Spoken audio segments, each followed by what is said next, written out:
ಬೆಂಗಳೂರಿನ ಹಳದಿ ಮಾರ್ಗದ ಮೆಟ್ರೋ ಸಂಚಾರಕ್ಕೆ ಸಿದ್ಧತೆ ನಡೀತಾ ಇದೆ. ಸಿಗ್ನಲ್ ಟೆಸ್ಟಿಂಗ್ ಮತ್ತು ಪ್ರಾಯೋಗಿಕ ಸಂಚಾರ ಟೆಸ್ಟಿಂಗ್ ಸೇರಿದಂತೆ ಬಹುತೇಕ ಎಲ್ಲವೂ ಕೂಡ ಫೈನಲ್ ಆಗಿದೆ. ಇನ್ನೇನಿದ್ರೂ ಕೂಡ ಹೆಚ್ಚುವರಿ ಬೋಗಿಗಳು ಬೆಂಗಳೂರಿಗೆ ಆಗಮಿಸಬೇಕಾಗಿದೆ. ಇವತ್ತು ಪಶ್ಚಿಮ ಬಂಗಾಳದಲ್ಲಿರುವ ಟಿಟಾಘರ್ ರೈಲು ಸಿಸ್ಟಮ್ ಕಾರ್ಖಾನೆಯಿಂದ ಮತ್ತೊಂದು ರೈಲು ಬೆಂಗಳೂರಿನತ್ತ ಬರ್ತಾ ಇದೆ. 15 ದಿನದಲ್ಲಿ ರೈಲು ತಲುಪುತ್ತೆ.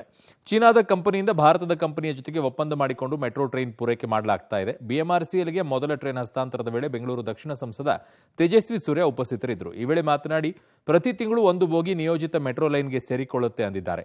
ಜಯನಗರದ ಆರ್ವಿ ರೋಡ್ನಿಂದ ಬೊಮ್ಮಸಂದ್ರದವರೆಗೆ 18.8 ಕಿಲೋಮೀಟರ್ ಉದ್ದದ ಹಳದಿ ಮಾರ್ಗ ಆರಂಭಗೊಂಡ್ರೆ ಬೆಂಗಳೂರು ದಕ್ಷಿಣ ಮತ್ತು ಐಟಿಬಿಟಿ ಕಾರಿಡಾರ್ಗಳ ಸಂಪರ್ಕಕ್ಕೆ ಹೆಚ್ಚಿನ ಅನುಕೂಲವಾಗಲಿದೆ ಅಂತ ಸಂತಸವನ್ನ ವ್ಯಕ್ತಪಡಿಸಿದರು. ಮೆಟ್ರೋ ಯೆಲ್ಲೋ ಲೈನ್ ಮೊದಲ ಟ್ರೈನ್ ಇವತ್ತು ನಾವು ಟಿಟಾಗರ್ ಕಲ್ಕತ್ತಾಯಿಂದ ನಾವಿವತ್ತು ಫ್ಲಾಗ್ ಆಫ್ ಮಾಡ್ತಾ ಇದ್ದೀವಿ. ಮಾನ್ಯ ಪ್ರಧಾನಮಂತ್ರಿಗಳು ಮತ್ತು ಮನೋಹರ್ ಲಾಲ್ ಖಟ್ಟರ್ ಅವರ ಸಮ್ಮುಖದಲ್ಲಿ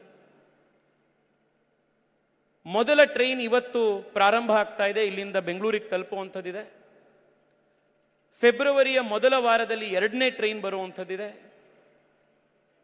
ಮಾರ್ಚ್ ಮತ್ತು ಏಪ್ರಿಲ್ನ ನಂತರ ಪ್ರತಿ ತಿಂಗಳಿಗೆ 2 ಟ್ರೈನು ಬೆಂಗಳೂರಿಗೆ ಟಿಟಾಗರ್ನಿಂದ ಬರುವಂಥದ್ದಿದೆ.